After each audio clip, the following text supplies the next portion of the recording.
be a sponge, and then bring the juice.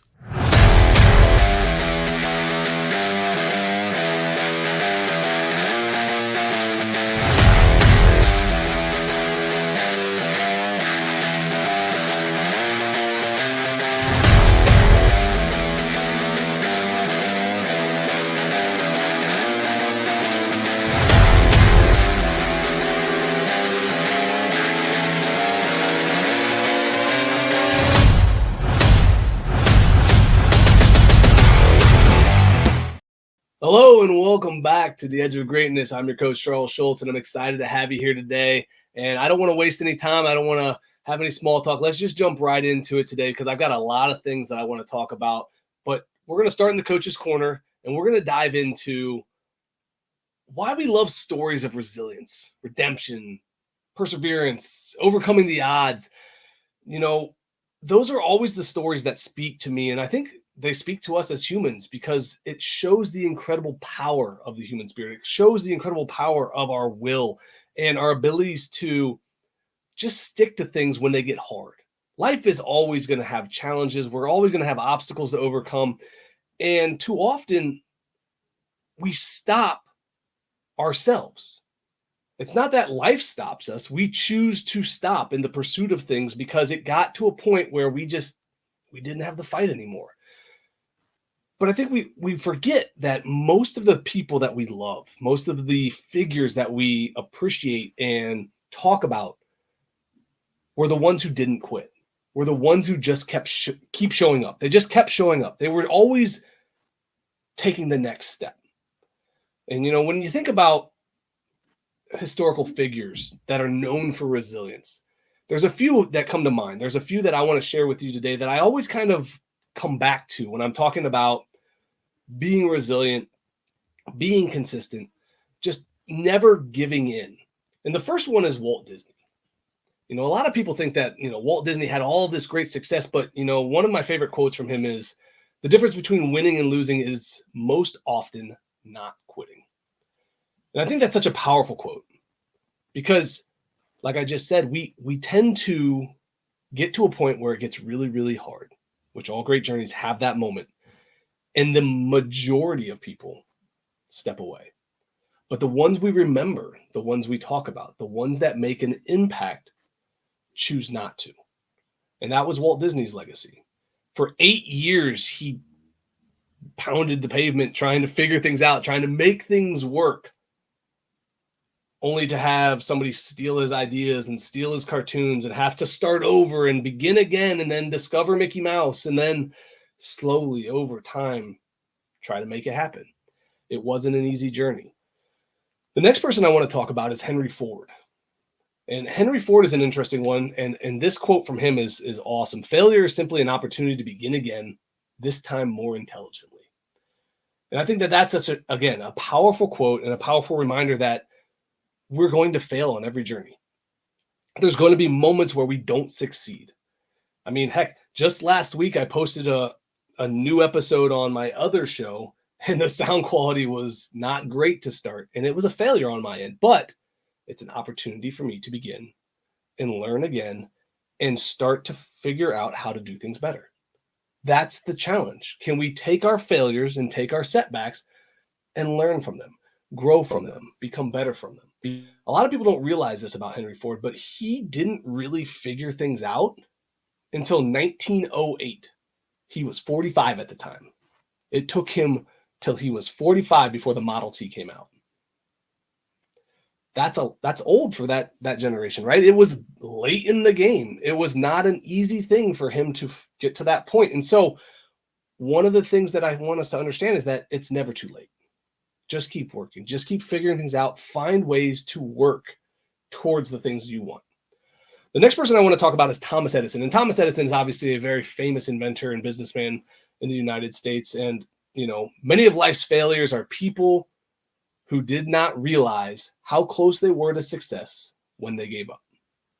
And again, this relates back to what I was talking about before. As we get on this road towards this great adventure and this great thing that we want, and it gets hard and we get bogged down and we don't think we're making any progress, and so we step away. Another famous quote from Thomas Edison is, I didn't I didn't fail 10,000 times. I just found 10,000 ways to not make a light bulb, or something along those lines. I'm pretty sure is what the quote is. But again, he just talks about the constant effort of trying to figure things out, to overcome the difficulties and the failures and the setbacks.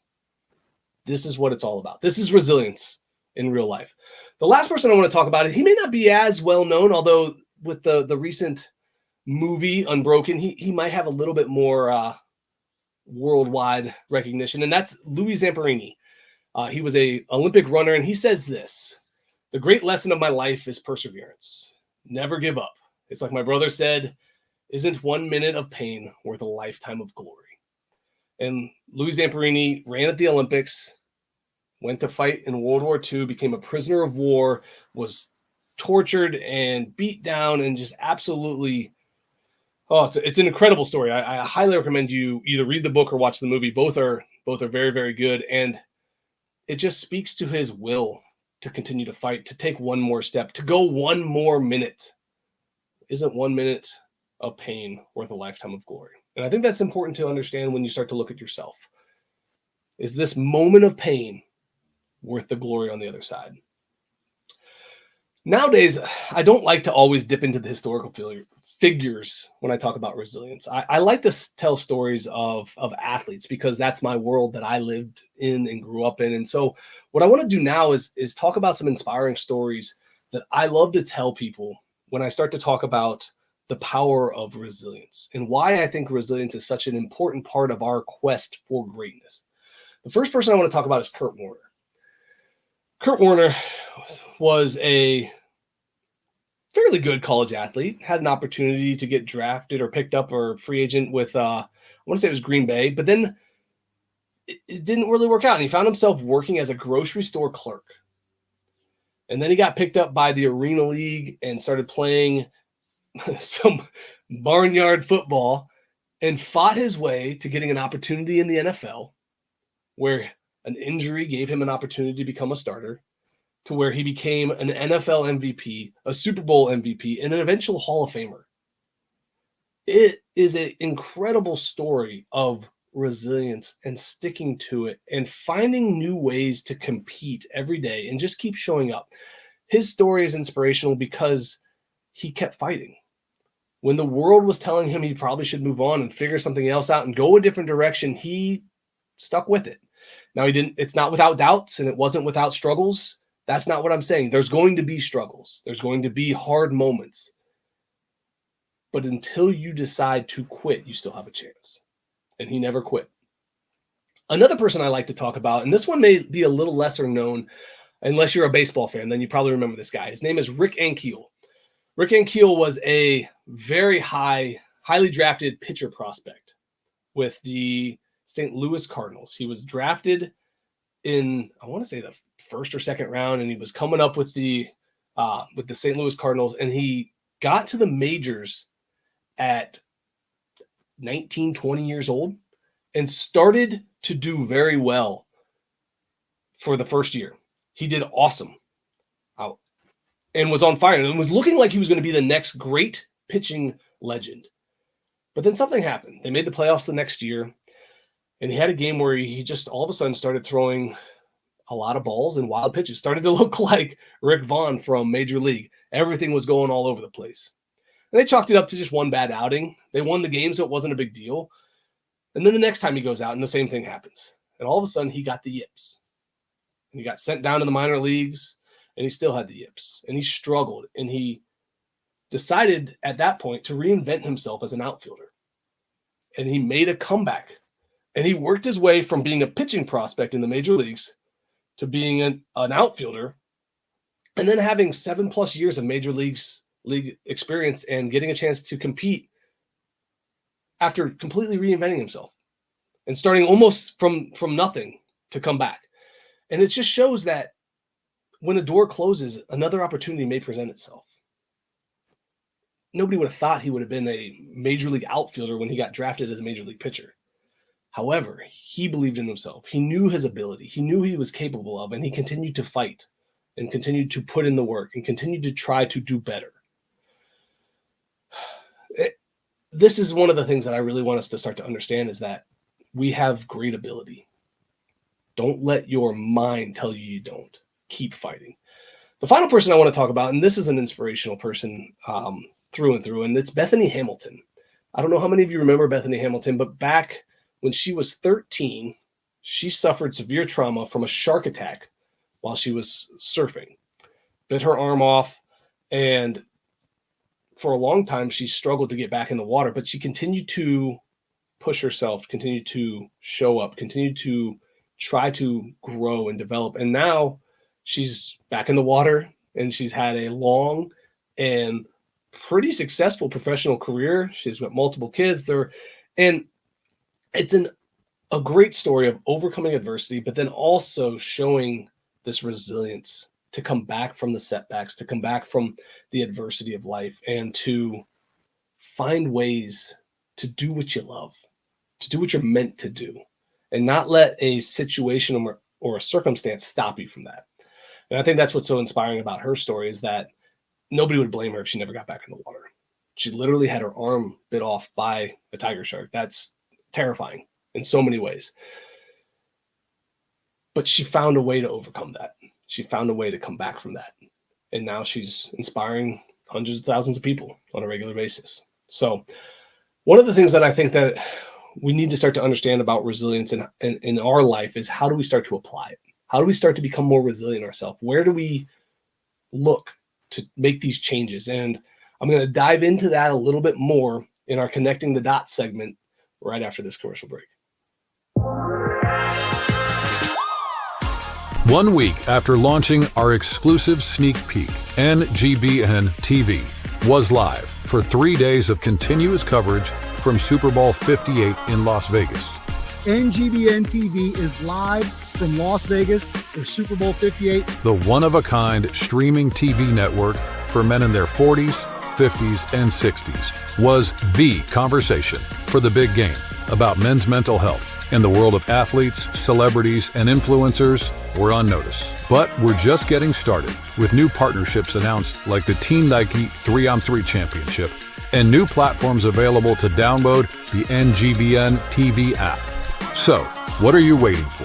Download the app today from your favorite streaming device, or check us out at ngbn.tv. This is NGBN TV.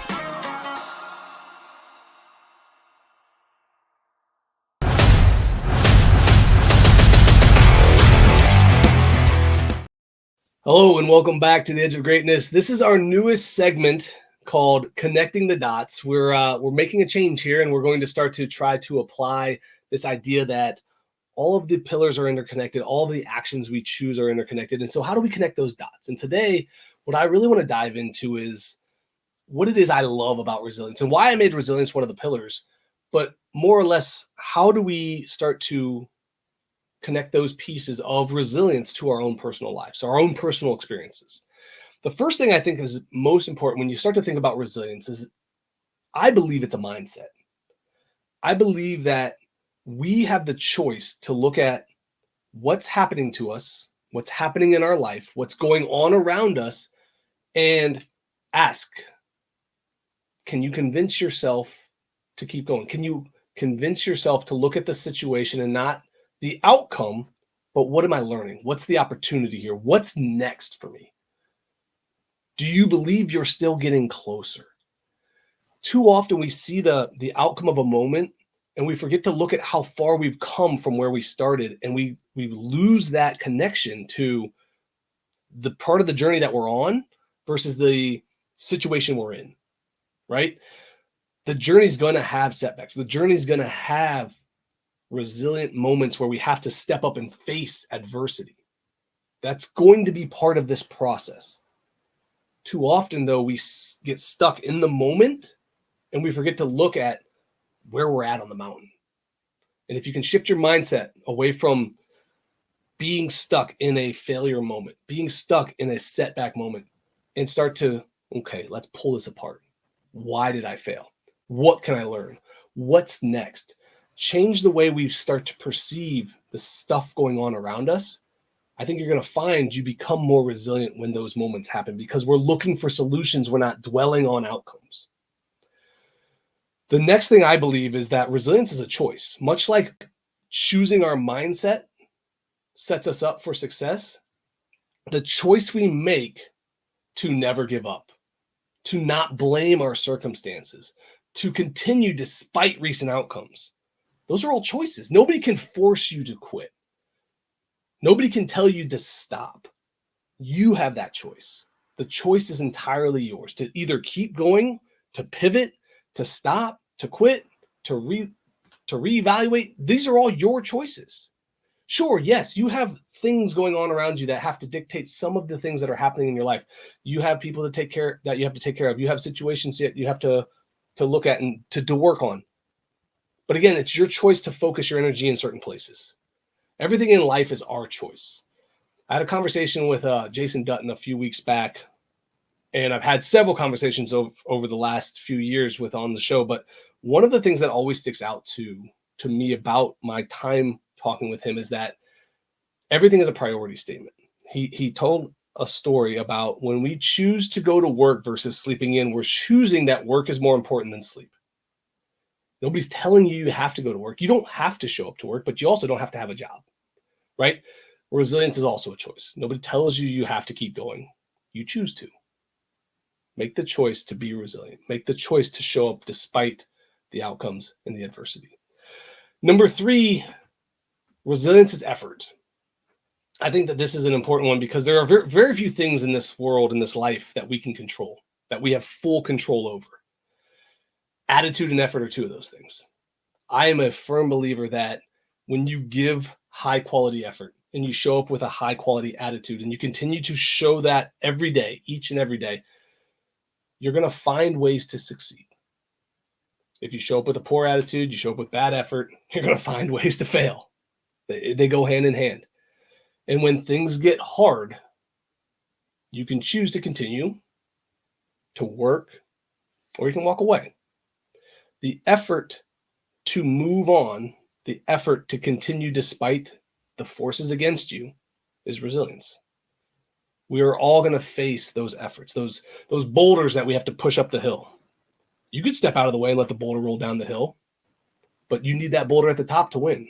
So you've got to either figure out how to keep pushing it up, how to brace yourself and hold your ground for a little bit until help comes along or whatever it may be, but you can't let the boulder go. You got to keep pushing it. You got to keep chugging along, and nobody can force you to quit but you. So this is up to you. This is your effort. This is your choice. This is your path. And I think it's important to live in that and to own that and to embrace that. So something I want you to consider. So there's something I want you to ponder here. And this is something that I think is important, that as we continue to work through these various lessons, these various opportunities, what can you take away from this?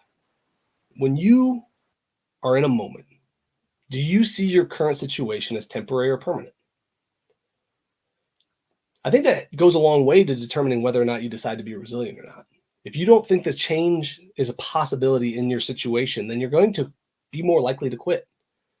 But if you believe that you can control the next moment, that you can create change, it's very easy to continue to push forward, to put in that effort to see what might happen next. So understand, look at your situation. Is it permanent or is it temporary? Are you fixed or are you growth, right? Mindset. Are you stuck or are you always moving forward? The other thing that you need to consider, and I want you to ponder, is are you willing to work through the struggles, setbacks, and failures? Does the thing you're going after matter enough to suffer a little, to sit in discomfort? If the answer is yes, start looking for solutions. Stop looking for excuses. Stop blaming the situation or the whatever it may be. It's not the coach's fault. It's not the weather's fault. It's not the situation you're in's fault. It's my fault. Own it. How do I fix it? What's next? Where do I go from here? And when you own and you're willing to sit in those struggles, you're willing to work through those setbacks, you're willing to learn from those failures, anything is possible. Before we step away to another commercial break, I do want to say thank you to my sponsor, Go Primal Lifestyle and Fitness Apparel. This is fitness apparel for those who need you the most. use promo code EDGE10 at checkout. Also go check out his show, Go Primal. It is an incredible show. He had a conversation about a week ago now with a nutritionist that was very interesting. Lots of incredible information. And I think that you will get a lot from that if you go and check it out. Again, Chris Fontana, Go Primal. Go check him out. And we'll be back with a world of greatness right after this commercial break. What's up, everyone? This is Chris Fontana, founder of Go Primal Lifestyle and Fitness Apparel and host of the Primal Mindset Show on NGBN TV. Coming to you from Long Island, New York, with the transformative show that shares inspiring stories of overcoming adversity and embracing personal growth. Hosted by me, who has triumphed over immense challenges, including addiction, mental health struggles, and significant weight loss. This show features conversations with individuals who have conquered their own obstacles. Through heartfelt discussions, the Primal Mindset offers hope, guidance, and inspiration to listeners, encouraging them to persevere and never settle. Join us on this empowering journey of resilience and transformation as we share the stories of incredible individuals who have embraced the power of the Primal Mindset. Join us on NGBN TV.